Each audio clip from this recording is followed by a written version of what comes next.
Well, it is time now for our high intensity tech training. Today, we take a step back to reflect on the wins, the lessons, and the momentum from the first half of 2025. We will hear directly from Telarus CEO Adam Edwards and the Chief Commercial Officer Richard Murray as they share insights on the current state of the technology channel. What's steady, what's shifting, what it all means for your business right now.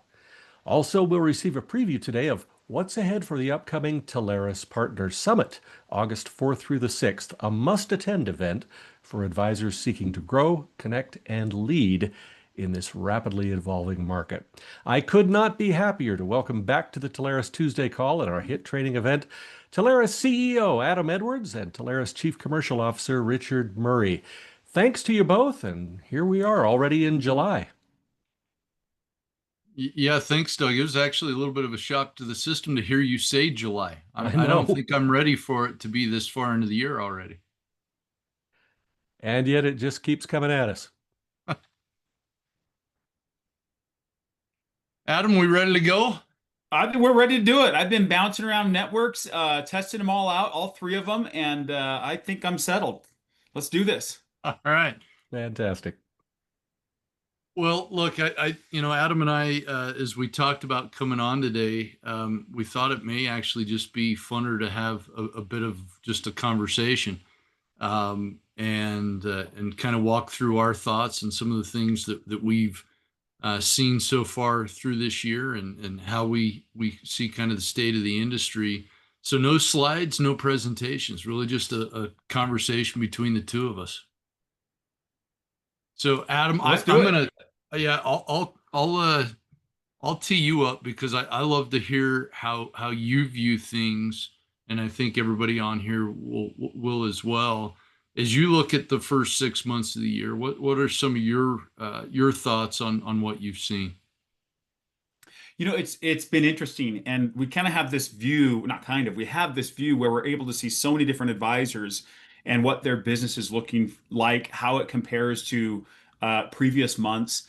And what's interesting is you see people hit their highs, you see some people trailing off, and you kind of get this aggregation. It creates a trend, but seldom do they all move in the same direction. And we saw some of that at the beginning of the year. What we saw was softness, and it wasn't a single product category. It wasn't a single region. We saw softness, with a lot of advisors. And as we started asking them and then asking suppliers what was going on, we started hearing this common refrain of, these sign dates were just getting pushed back. And I think this is something we've seen in the past where the channel does really well in good times. People want new technology, they want to change, they want to make the upgrades, they don't want to get left behind. But then in a downturn as well, we do equally well.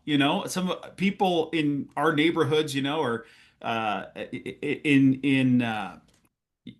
industries that are subject to interest rates, or they're subject to an economic downturn, but we tend to thrive because people are trying to save money, and they're taking a look at infrastructure, they're taking a look at optimizing, and we tend to thrive whether it's an upturn or a downturn. Where we tend to see problems is when people hesitate. I think it's uncertainty, and that's what we started seeing at the beginning of the year was uncertainty. Initially it was January. We saw a lot of questions in January after the election. We've seen questions around tariffs, but I think there's a lot of organizations that are putting things off internally, and we've seen some speed up there. But I think as people get conviction, that's when things take off. By the way, it reminds me a lot of last year. Last year we saw softness at the beginning, and then things went gangbusters the last part of the year. And so it's hard to look if we could predict it. We none of us would be working. We'd just be buying stocks or going to Vegas. But what ends up happening is our years end up being about what they think they are, but they never come together in the way that we predict they will. It's never smooth. And so we see big, massive months like December was, and then we see different changes. I think right now we're seeing activity. We've seen, I'll tell you what, more registrations, more pricing requests in the last 3 months. They've been record-setting months.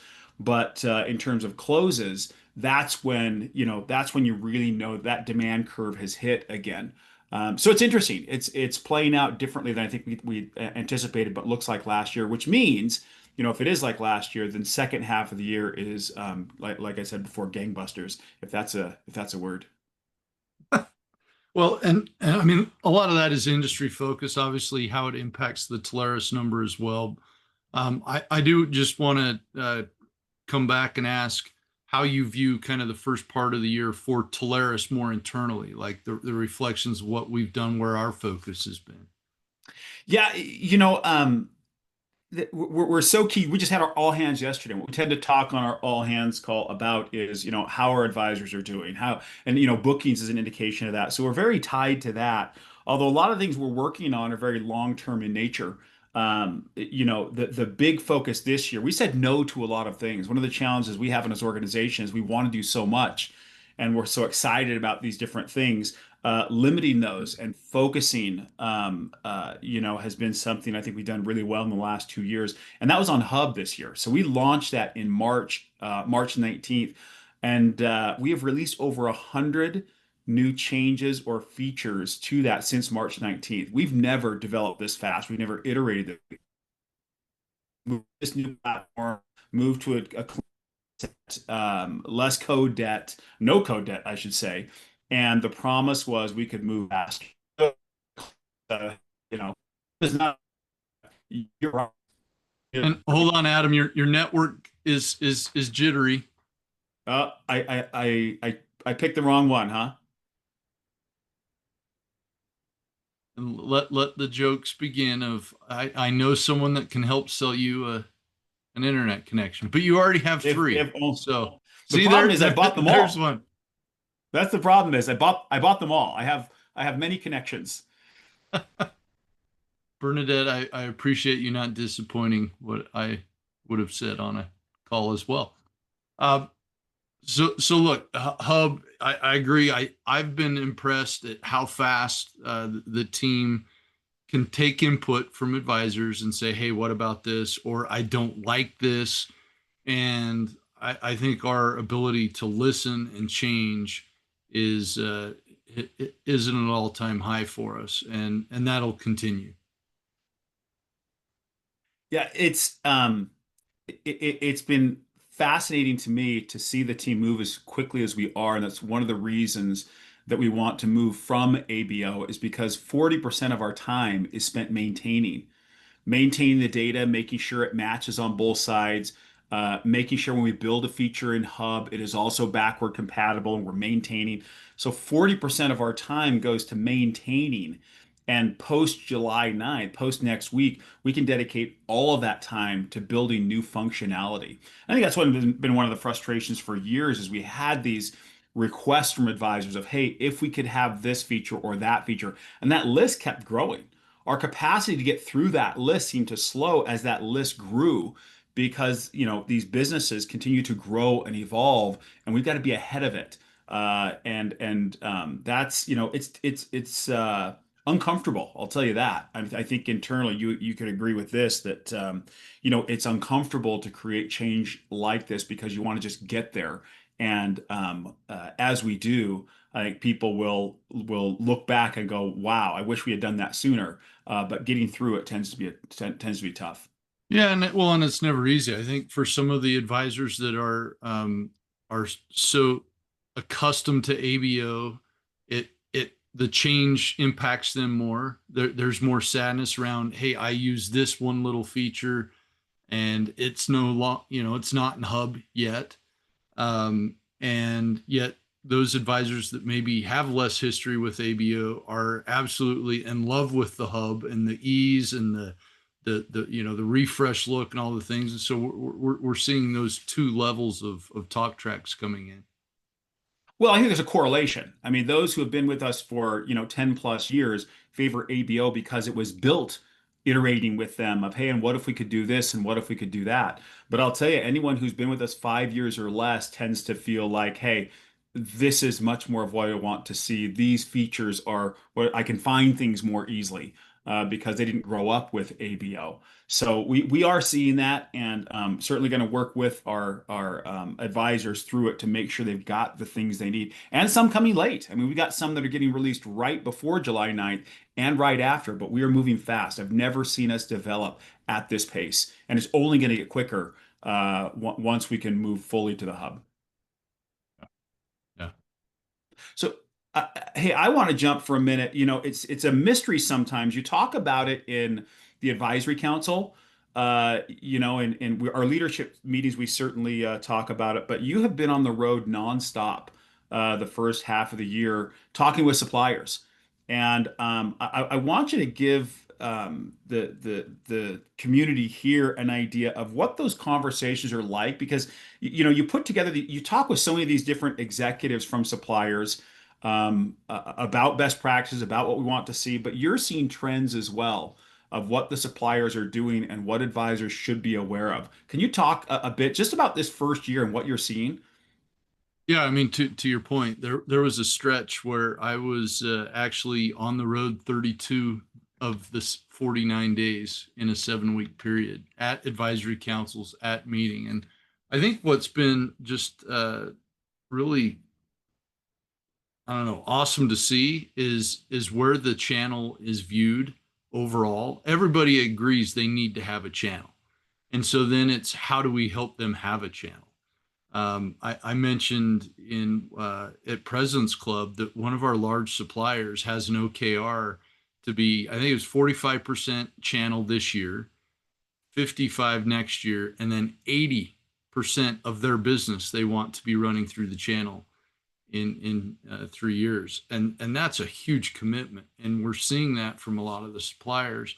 So you've got some that are really leaning in, and then some that are still figuring it out, and so some of the conversations that I feel like I'm repeatedly having, I would say number one is around renewals, and you know there's a few areas of that. There's just the network suppliers that you know we all have very large bases with that they want to make sure that we're in renewing those and upselling those.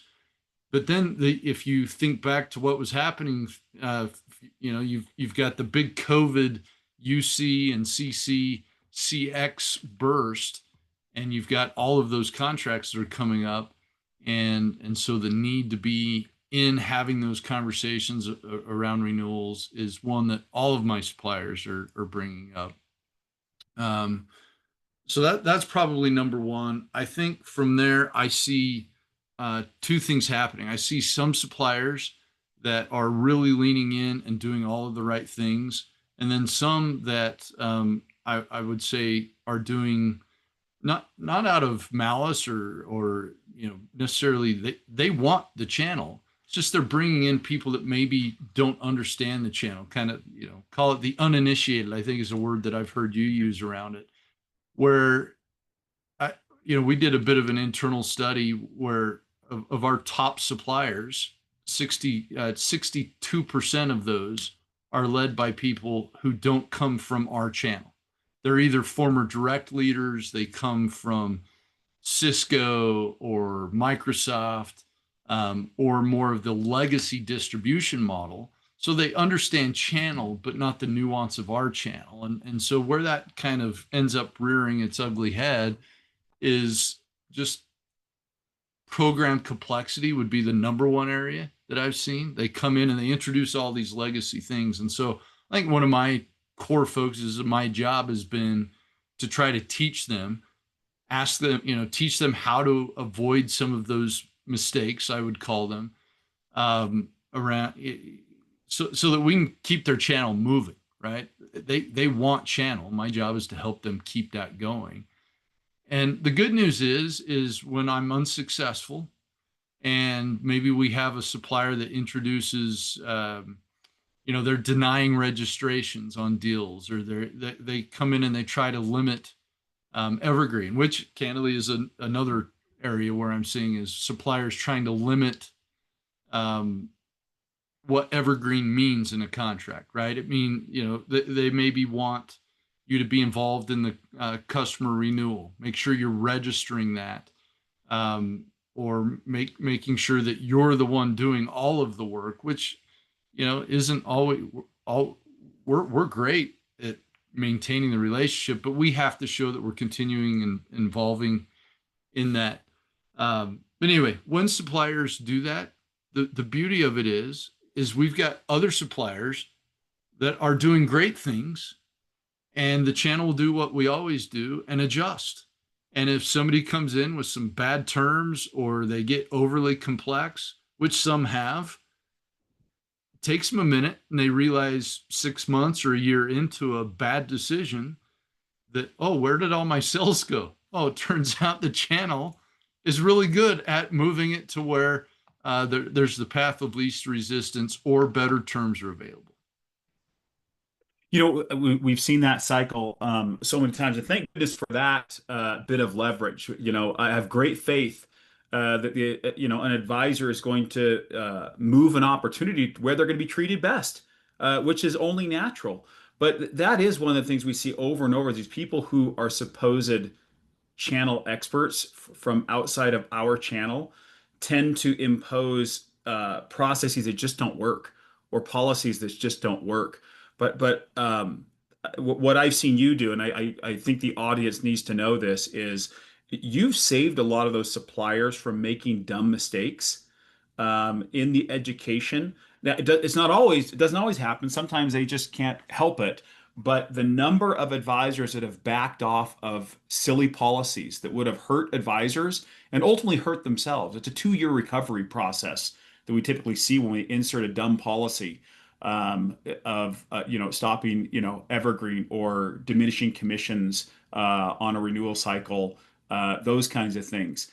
You have talked them off the ledge so many times.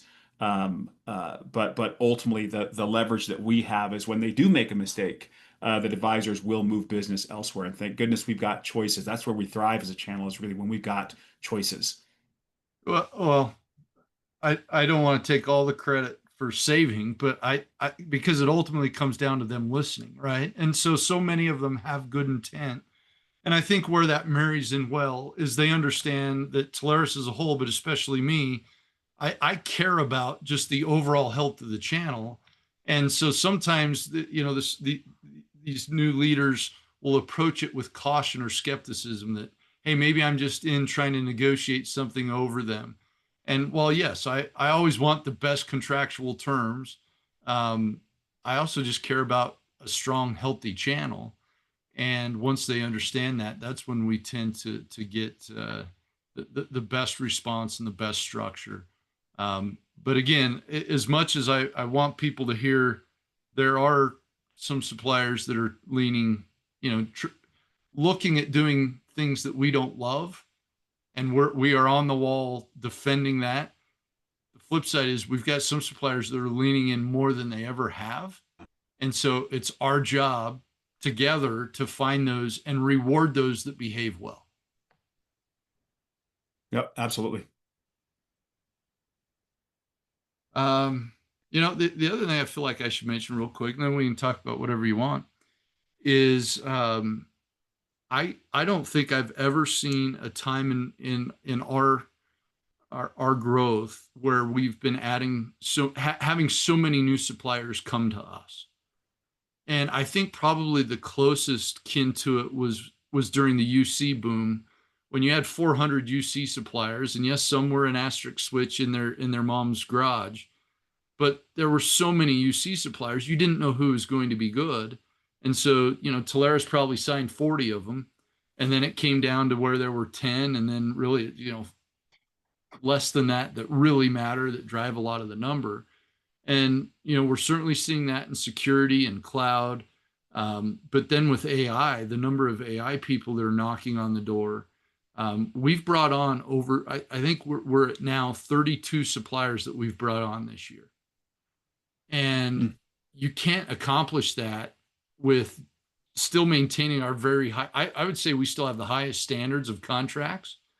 And so the beauty is we now have enough leverage that many of them are signing our contract, right? So we're starting from an easier base. And so introducing that, I'd say probably a year or two ago, where we're like, hey, if you want to come on, that's great. But it's got to be our contract, has allowed us to accelerate a lot faster and bring on more suppliers than we've been able to do in the past and still maintain our standards. And then we're still, walking through, you should see the list of negotiations that we currently have. It's kind of mind boggling. And in some cases, how long they go, but we've got a punch list of things that we have to have in a contract, and those that will get there faster get to come on faster. But it's an interesting time with so much demand. I mean, we still say no over 20 times a month to suppliers because they don't have the investment, they don't have channel structure, they won't do the contractual terms that we that are necessary for a strong channel. So we say no. Yeah. Yeah, it's great to see that pace quicken, but our duty has always been to vet to make sure we're putting reputable companies that are going to make our advisors look good and do well for the customer. And that's a pretty high bar. It's number one, making sure they've got the product. Number two, they've got a channel program, but number three, that agreement. And it's great to see we've streamlined that we've got the leverage now to say, no, this is the contract we go with, not your modified residential contract that you use for your resellers, which takes so much time to rework and turn into a channel contract. That really has quickened the pace, which is great to see. Yeah. Let me put one back on you because it seems like anytime advisors have you one-on-one, they ask you about M&A. Hmm. And we've got to, obviously it's less one-on-one, so you're not going to be able to personalize the answer. But I think everybody would benefit to hear from how you viewed M&A and where it stands and how they should be thinking about it. I'm surprised at how often it's a topic of conversation since it's been around for 5 years now.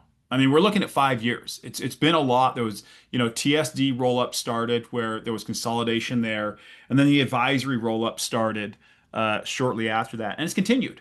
And it's no longer at the fever pitch it was. It was interesting to see the evolution of how advisors looked at it. First, I would call the first wave, they think I'm pretty and want to dance with me phase, where people were just elated to have a conversation because there just wasn't a market to sell an advisory in the past. And there clearly is now. And now it's a question around terms. And now, I think advisors have gotten really smart about the fact that there are different options and they can weigh them out and decide what's best for them. What is still fascinating to me is the number of people I talk to and have regrets after transaction. And less so now than maybe 2 years ago. But I think that's really a function of not knowing what you really want. And while people have been thoughtful and asked themselves the question, I think a lot of times we as human beings just don't know what we want. We think we want, to lay on a beach and, have all the stresses of life removed. And the truth is, that's not necessarily what we want. People who have fought through challenge and experienced progress and experienced success, like to continue doing that. And some are ready to sit on a beach. But what I find is those that are more thoughtful about what they want are happier with the outcome. Those things are continuing on. M&A is continuing on. It's going to get, by the way, there are more buyers that are trying to enter the market. They just have not sharpened their approach or their offer. And so they have not been very successful, those that have come on in the last year or so, because you've really got to offer compelling value to an advisor who is going to transact with you. And so we'll continue to see that. But I think we're seeing that mature to a phase, kind of like the insurance brokerage industry, where it's just always there. It's always an option. And what I like most about this is advisor looking at it and saying, great, now I know I've got that option. I can build toward that in 5 years, 10 years, et cetera. So in terms of the offers, we're not seeing them change a whole lot. Some of them are getting a little better, some are staying the same. But that it is just always going to be here. And that's a great thing that people recognize value in these businesses. I'll tell you one thing that's changing though is the bigger players, the bigger investors out there are looking at this. And the reason they do is this is a proxy for digital transformation. If you're trying to invest in data centers, or in AI companies. Well, one way to do it is to invest in the organizations that are selling it because they benefit from the same trend. and it's just a better way to get something that's more durable without having to risk the R&D or having to invest in the real estate or infrastructure. When you look at advisory, organization, it is benefiting from the exact same trend. And I would argue at a much lower cost of capital, meaning it doesn't require such an immense investment to play. And so that's why I think it's going to continue to be a part of the business. Yeah, and it's interesting as that's evolved. Just, I mean, the professionalization of it, I would say an increased demand for data Mm. around those transactions, right? Of making sure you have all of your customer information and history and contract information and all of those, and that you're on top of it, and that I've seen that really help valuations or kill deals. Yeah, it centers around clean data. Fortunately, the people who have been in this game for a while now understand the data and can put it together pretty quickly. But to have clean data is everything. It's interesting. We were talking about this a little bit ago, but the request for consulting services that we get. Of course, we ask people internally not to respond to those, but I'm sure most people on the call have received those requests for, hey, would love pay a couple $100 an hour. That is a good indication that people are asking for that. That means investors are asking for the research. And that's why you see this flurry of activity every once in a while, is because there are some investors that are keenly interested on researching. What I would say about those is be careful what you say because it is permanently recorded. So just so the audience knows, we got a sample license for one of those tools, and we're able to go and see people from the industry. Now, it didn't say their name, but it said the organization and their position, so you can narrow it down. I mean, this is a small enough industry. We know each other, and so you can see, the CRO from this place, the VP of engineering from that place, and you can see exactly what they said. Whether a couple months ago or a year ago. So what I would say is number one, be careful what you say on those calls because it's permanently recorded, and people are going to be researching it. But number two, talking great terms about the channel, about the prospects, because you are informing future investors, future entrants into the channel. And we want to make sure that people coming in have an accurate view of what we're seeing and are positive. Still, our policy is internally is let's not take those calls. But if you are going to take those calls, I would ask that you speak well of the channel. All right. Well, and look, I think it ties into many of us have done this for so long that it's easy to take for granted what the channel is and has become. But I think for most of us, we've got to admit that it's larger than we thought it would be, but we still have so much more to go. Like the maturity of the channel is just beginning. And when I talk to suppliers that maybe come from traditional distribution, they have a different view of who we are. Like we're the preferred model going forward. Yeah. This channel, our advisors, and the TSD structure. But in somebody that came from legacy distribution, we still have so much growth to go through in positive standpoint. But in some cases, there are things where they're like, you guys don't have ethics requirements. That's maybe something you should have. So the channel has so much growth to have. It's just really exciting, to think about what's around the corner for us all. Well, I'll tell you, I think that makes a real difference in buyers versus sellers. The buyers that want to get in here really understand that vision. They understand that this is going to be a primary way for technology to get to market. It's going to continue to expand. The sellers are the people who feel like, man, this is as good as it gets. I never thought it'd be, I never thought it'd be this. And they're ready to be done. And it really is a question of vision. Do people really understand and internalize the expanse of what this model is capable of. And I think that makes a difference in how dedicated people are in progressing and investing further in their businesses and in the industry in general. Well, hey, we're about up on time. Before we go, we would be remiss if we did not mention Partner Summit and what is going on this year. Do you want to give a quick overview on that? Well, yeah, sure. I think the number one thing I would underline is this is one of the best locations for a partner summit that allows us to do some really really fun things. So, the content, I with the number of supplier leaders that we have attending, um, is obviously a highlight.